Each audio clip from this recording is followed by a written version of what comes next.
Hola a todos. No es sencillo explicar de manera ordenada el pensamiento de René Guénon. Aunque escribió con gran rigor y con una precisión casi matemática, nunca quiso construir un sistema filosófico cerrado. ¿Por qué? Porque estaba convencido de que convertir la metafísica en un sistema rígido sería deformarla y quitarle su verdadero sentido. Entonces nos preguntamos, ¿qué entiende Guénon por metafísica? La palabra metafísica ha generado muchos malentendidos, sobre todo porque no siempre se ha usado con precisión. Guénon decide conservar el término, pero devolviéndole su significado original y etimológico, esto es, más allá de la física. Y por física no entiende la ciencia moderna, sino lo que los antiguos llamaban ciencia de la naturaleza. Podría haber utilizado la palabra conocimiento, como se hace en la tradición de la India, pero en Occidente ese término se asocia fácilmente con el conocimiento científico o intelectual ordinario, lo que podría llevar a confusión. Sin embargo, definir la metafísica no es sencillo. Solo podemos hablar de su objeto por analogía. La metafísica, en el sentido tradicional que le da Guénon, se ocupa de lo universal, del conocimiento de los principios eternos e inmutables. Pero aquí surge una dificultad. Solo podemos definir con precisión aquello que es limitado. ¿Cómo definir entonces lo que es ilimitado por naturaleza? Bueno, cuanto más intentamos precisar una definición de la metafísica, más riesgo hay de empobrecerla. Por eso, cuando se habla de ella, es más adecuado utilizar expresiones negativas. En vez de decir lo que es, indicar lo que no es. Negar la finitud es, en cierto modo, afirmar la infinitud. Sobre el origen de la metafísica, Guénon sostiene algo muy impactante. Dirá que no es de origen humano. Dice de ella lo mismo que se afirma de los textos metafísicos del Vedanta, que su fuente es suprahumana.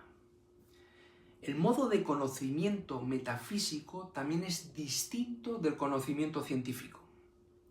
La ciencia, todos sabemos que es racional, discursiva, avanza paso a paso e indirecta.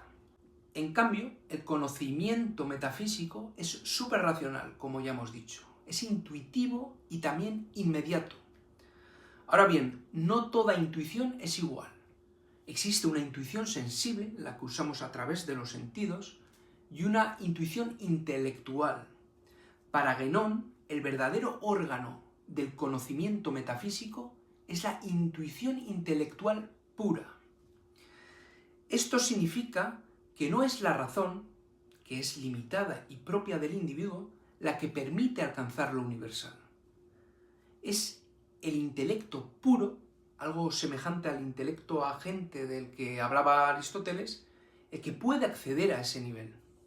Diremos también que la metafísica no puede demostrarse como una teoría científica.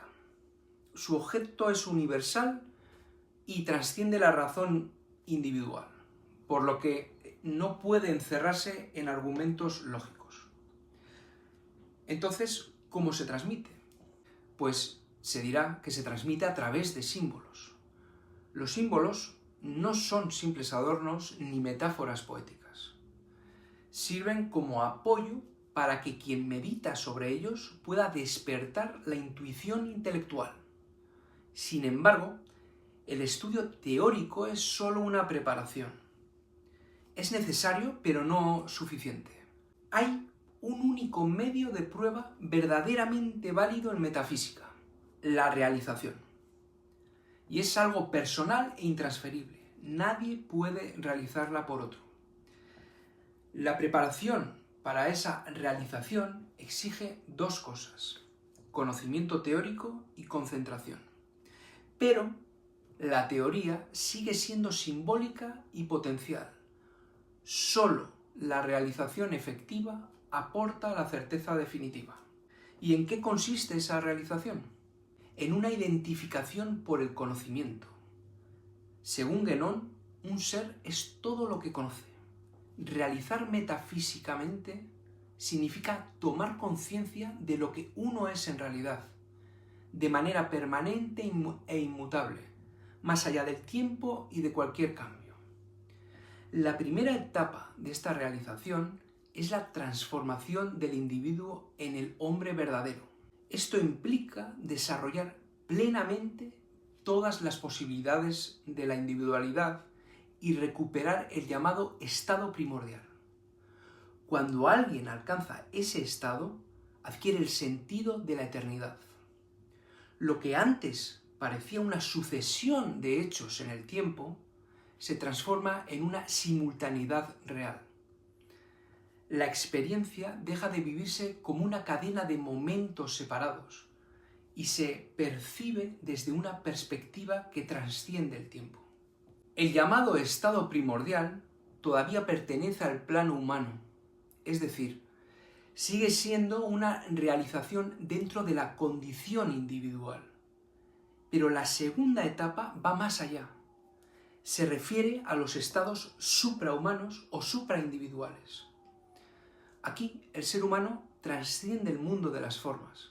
Para llegar a ello debe atravesar distintos estados intermedios. El último de esos estados es el ser puro, entendido como principio de toda manifestación. Sin embargo, ni siquiera ahí se alcanza el objetivo final.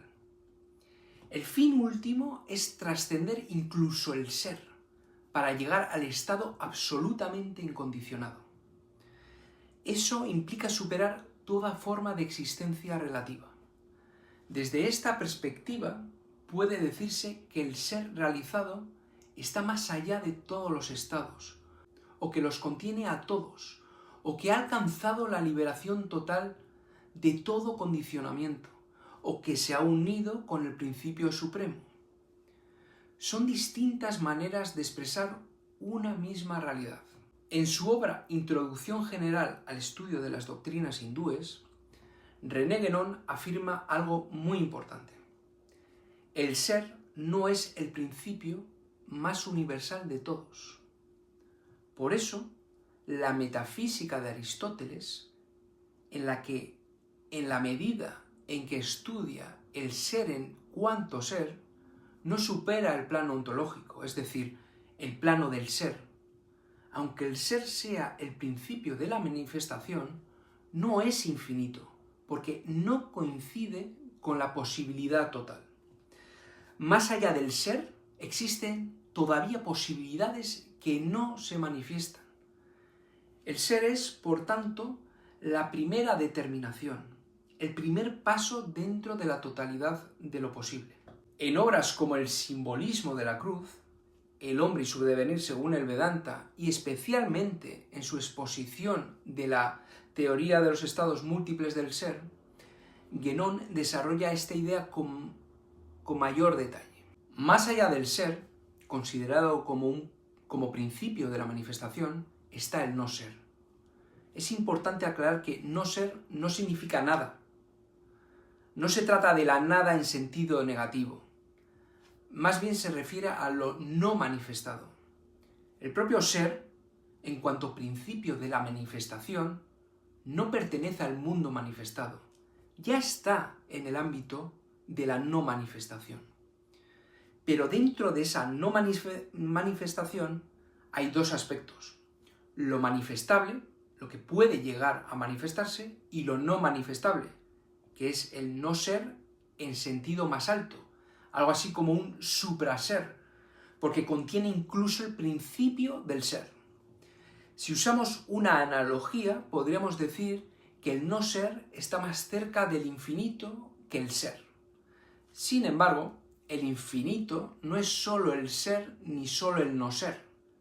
Es la totalidad que incluye a ambos. Si consideramos el ser y el no ser por separado, ninguno puede ser infinito, porque se limitan mutuamente. El verdadero infinito es la posibilidad universal, ilimitada y absolutamente incondicionada. Guénon nos propone una comparación. La relación entre no ser y ser es semejante a la relación entre silencio y palabra. El no ser, lo no manifestado, es el principio del ser, lo manifestado. El silencio es el principio de la palabra. La palabra es el silencio expresado. El ser es el no ser afirmado. Pero así como el no ser es infinitamente más que la simple unidad afirmada, el silencio es infinitamente más que la palabra no pronunciada. El silencio representa lo inexpresable, aquello que ninguna palabra puede agotar. Ahora hablaremos sobre la filosofía perenne. Esta concepción de la metafísica como conocimiento supremo, no humano, eterno, inmutable e infinito, ha recibido distintos nombres. Ananda Coomaraswamy la llamó filosofía perennis et universalis, filosofía perenne y universal, porque la consideraba una herencia común de toda la humanidad, presente en todas las grandes tradiciones. Por su parte, Fridtjof Swann prefirió hablar de religio perennis, para evitar que se confundiera con un sistema filosófico entendido como una construcción puramente mental. En cualquier caso, la idea central es la misma. Existe una sabiduría primordial compartida por todas las auténticas tradiciones espirituales que no pertenece a una cultura particular, sino que forma parte del patrimonio espiritual universal de la humanidad. Muchas gracias y un saludo. Adiós.